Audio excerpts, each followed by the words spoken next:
He was a man who couldn't be tamed. Wealth dripped from his hands, women fell at his feet, and responsibility never once caught up to him. He lived fast, took what he wanted, and left when he was done. She thought she could be different, that she could be the one to make him stay. So she played his game, gave him love, gave him loyalty, gave him children. She convinced herself, surely a son will anchor him. Surely a daughter will soften him. But how do you trap a man who was never meant to be caged? How do you win a game when the one you're playing against was never playing at all? In the heart of Mbali, where wealth and power turned men into gods, there lived a man named Jabari. He was the wealthiest, most influential man in town, and he wielded his riches like a sword, cutting through the hearts of women who dared to love him. Jabari did not love. He collected.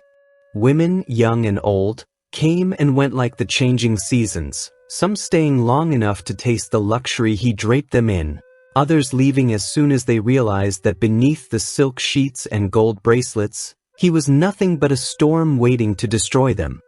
He was the kind of man mothers warned their daughters about, the kind whose love was as fleeting as morning dew, whose embrace felt warm but left an emptiness colder than death. And yet women still flocked to him, drawn by his charm, his status, and the hopeless belief that they would be the ones to tame him. But time, the one enemy no man could outrun, was catching up to Jabari. Pushing past his 30s, his youthful arrogance was beginning to fade, and with it, the patience of the women in his life. At the moment, 3 women laid claim to him. 3 women, each believing she had the right to be the one he settled down with. The first was Nia, a deeply religious woman who had once believed that even the wildest of men could be saved. She was soft-spoken but firm in faith, the kind of woman who fasted for days, believing that God's mercy was enough to change the heart of even a devil. The second was Zalika, a fierce and competitive woman who saw love as a battlefield. She didn't necessarily love Jabari, she loved to win. To her, securing his love wasn't about happiness, it was about proving she was better than the rest.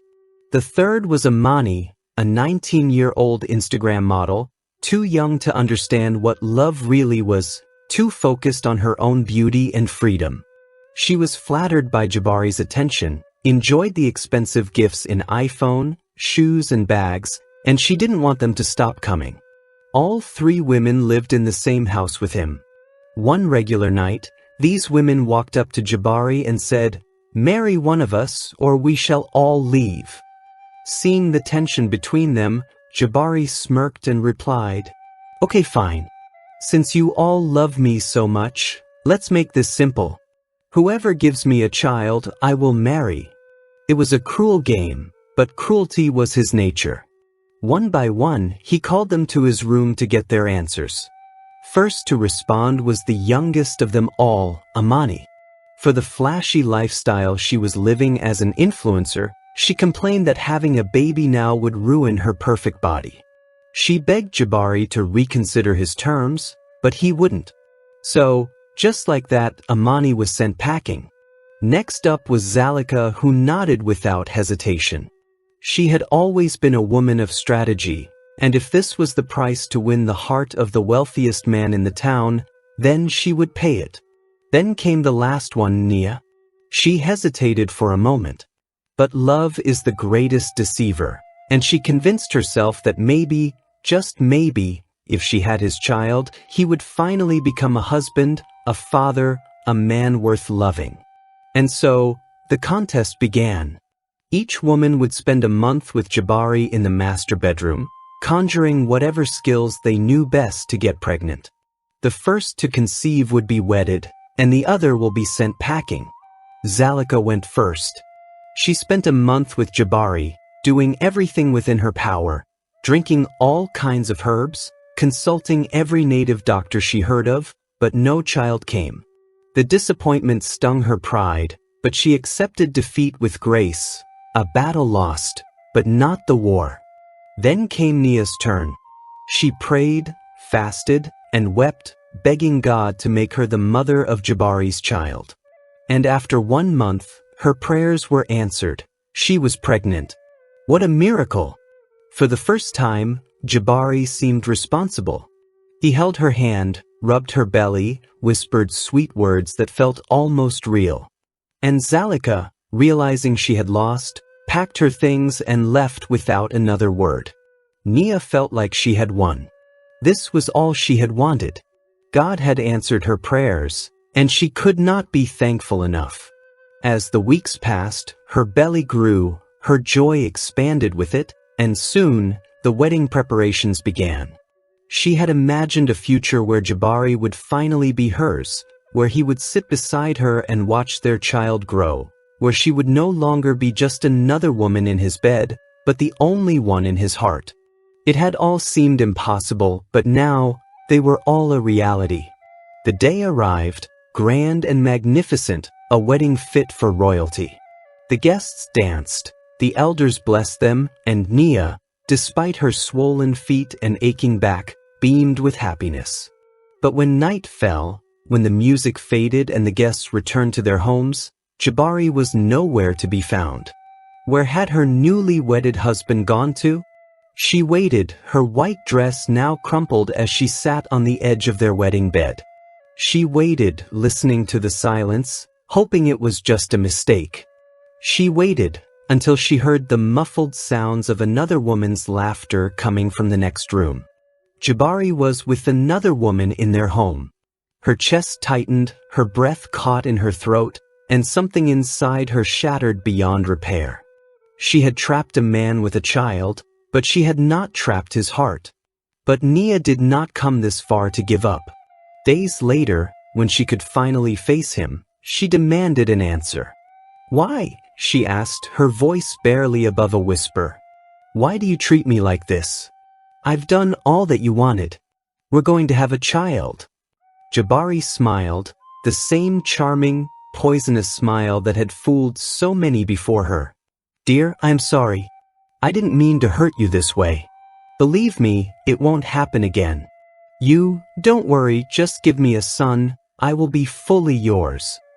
A woman who loved her husband and the family she was trying to build with him understood that he was going to need more time to unlearn old habits. And so, she believed him. She now made it her mission to give him a son, believing that the stability of their home depended on it. She prayed for a son. And when the time came, she bore him one. For a fleeting moment, Jabari wore fatherhood like a new suit, proudly displaying it for all to see.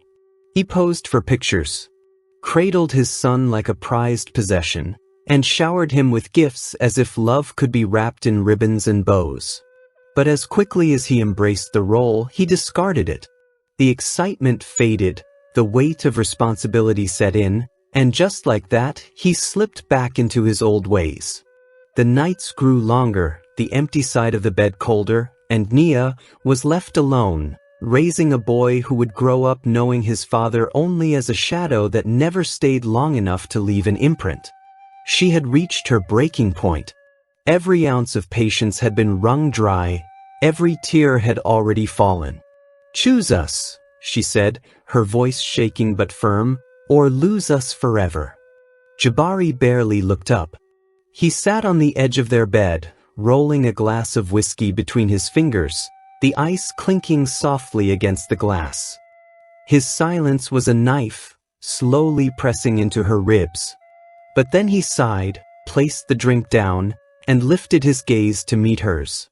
And just like that, the mask slipped back on. The same dangerous charm, the same poison sweetness that had trapped her before. "Don't leave," he murmured, reaching for her hand. "You and our son mean everything to me.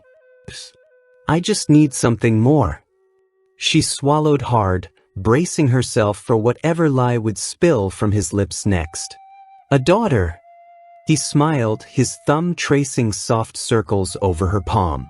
"A son makes a man proud, but a daughter softens him. Give me a girl, Nia, and I swear, I'll be the man you deserve." Her heart twisted. She knew better. Every broken promise, every night spent crying alone, Every time he had used her love like a rope to pull her back into his arms, it was all there, flashing in her mind like warning signs. And yet, she wanted to believe. One more chance. One more child. Maybe this time would be different. So she let herself fall again. The weeks blurred into months, and soon the scan confirmed it. A girl. A fragile, beautiful hope nestled inside her womb. She rushed home, breathless with anticipation, clinging to the belief that this news would finally wake Jabari up. But when she pushed open the door, the air inside was thick with a scent she knew all too well. Perfume that wasn't hers, sin that wasn't hers. She stopped in the doorway of their bedroom, her breath catching in her throat. There he was. Jabari. In bed. With another woman. Her mind screamed at her to look away, to not let this moment break her any further, but she couldn't move. She couldn't breathe. Her whole body trembled as reality stabbed through her like a jagged blade. Jabari barely looked surprised. He sighed, rubbed his temples as if she were an inconvenience, not a woman carrying his child. Nia, he muttered lazily, you should have knocked. Knocked? The audacity burned her from the inside out. This man who had sworn to love her, who had convinced her to give him another child, had never meant a word he said. The other woman giggled, shamelessly pulling the sheets higher over her body. Nia felt sick. The scanned photos in her hand crumpled under her tightening fist, the edges digging into her palm. Tears burned her eyes, but she swallowed them down. No more. No more excuses. No more hoping. No more waiting for him to change. Her hands shook as she threw open the closet, dragging out suitcases. She moved like she was in a trance, stuffing clothes into bags, grabbing her son's small belongings with a fury that drowned out the heartbreak. Jabari didn't even try to stop her. And that was the final nail in the coffin. With her belly heavy with the child she had been tricked into conceiving, with her 3-year-old son's sleepy hand clutching hers, she walked out. Out of that house. Out of that lie. Out of the life she had fought so desperately to fix. The weight of her decisions pressed down on her shoulders, nearly crushing her beneath their heaviness. She had been a fool. She had tried to trap a man with love, with loyalty, with children. And in the end, she was the only one who had been trapped. As she stepped into the cold, lonely night, she lifted her face to the sky, tears spilling freely. Why, God? Why did you let this happen to me? But the answer was already there. A man who is unwilling to change will never change, no matter how much you give him. Love, loyalty, and children cannot make a heart faithful. A woman's worth is not in how much she endures, but in knowing when to walk away. Like the elders used to say, you do not beg the sun to shine. If it is meant to, it will.